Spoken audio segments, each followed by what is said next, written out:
Hər kəsə gün təki aydındır ki, yerlərdə vəzifə sahibi olan şəxslərin sakinlərə qarşı bəslədikləri münasibətlərin varlığı, həyata keçirdikləri idarə etmənin göstəriciləri, bir sözlə yürüdülən dövlət siyasətinin müdafiə olunması istiqamətində atdıqları addımlar çox zaman ictimai müzakirələrə səbəb olur. Düzdür, elə hallar olur ki, həmin şəxslərə qarşı ictimai fikirdə rəğbət hissi formalaşır.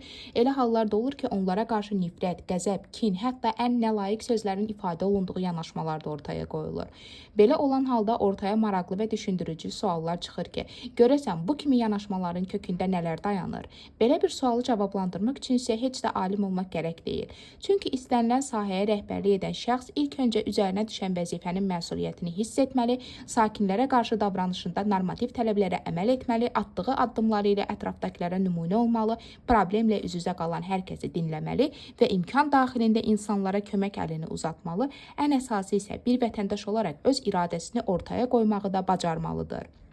Haqqında bəhs etdiyimiz Cəlilabad şəhər Prişib tibb məntəqəsinin uşaq şöbəsinin həkimi Əliyev Saleh də məhz sadaladığımız bütün bu xüsusiyyətləri, göstəriciləri özündə cəmləşdirən vəzifə sahibidir.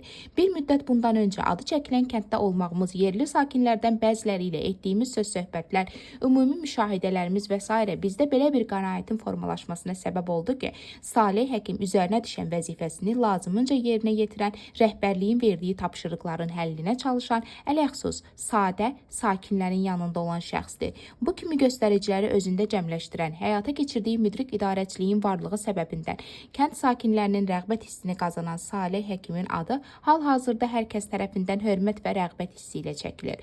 Ümumiyyətlə, tarixin bütün dönəmlərində ad-san qazanmış şəxslər çox olublar. Saleh həkim hər zaman dövlətçiliyə, xalqa, millətə, ulu öndərin ideyalarına və onun siyasi kursuna sədaqətlə xidmət etmişdir. Şükürlər olsun ki, bu tendensiya bugün də davam edir. Onun həyat salnaməsinə nəzər salanda görürük ki, o hər zaman işinin öhdəsindən layiqincə gəlmiş, həm rəhbərliyin, həm də rəhbərlik nəzdində fəaliyyət göstərdiyi kollektivin rəğbətini qazanmışdır. O hər zaman bir rəhbər kimi öz işində prinsipal, qətiyyətli və dürüst mövqe tutmuşdur.